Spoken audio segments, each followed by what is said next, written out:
জয়গুরু। নারীর বৈশিষ্ট্য 8টি। নিষ্ঠা, ধর্ম, সুশ্রূষা, সেবা, সাহায্য, সংরক্ষণ, প্রেরণা, প্রয়োজন। নিষ্ঠা, ধর্ম, সুশ্রূষা, সেবা, সাহায্য, সংরক্ষণ, প্রেরণা, প্রয়োজন। তুমি তোমাদের ওই বৈশিষ্ট্যের কোনো কিছুকেই ত্যাগ করিও না, ইহা হারাইলে তোমাদের আর কি রহিল। নারীনীতি। ধর্ম, ধৃ ধাতু ধারণ করা। মাটি যেমন বীজকে ধারণ পালন পুষ্ট ও বর্ধিত করে, নারী তেমনিভাবে বর্ধিত করে তোলে পুরুষকে স্নেহ, প্রেম, প্রীতি, ভালোবাসায়। সুশ্রূষা মানে পরিচর্যা।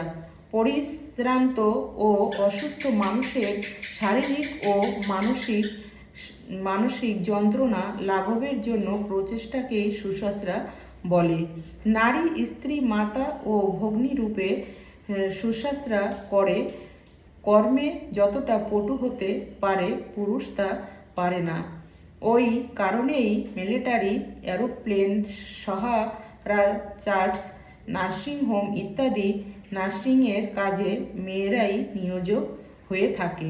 সেবা, বলা ও করার মধ্য দিয়ে অপরের শরীর ও মনের সুস্থ, স্বচ্ছ, উন্নত ও আনন্দিত করে তোলাই প্রকৃত সেবা।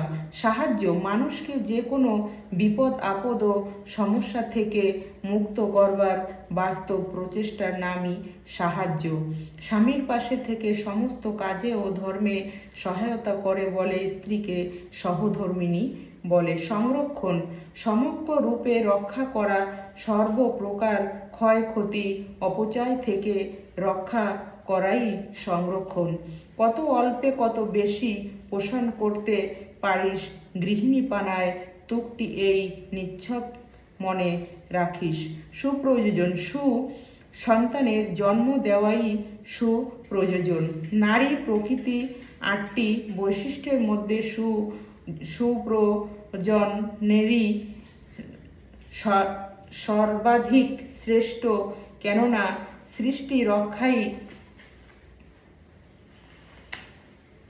ধর্ম, আর ওই সৃষ্টি রক্ষা যন্ত্ররূপেই নারী সৃষ্টি করেছেন। তাই তিনি ভালো ছেলে দান করে জগৎকে রক্ষা করেন। প্রেরণা, প্রেম থেকে প্রেরণা। মানুষের কর্মশক্তিকে সৎ বা মঙ্গলের পথে প্রেরণ করার প্রচেষ্টাই হলো প্রেরণা।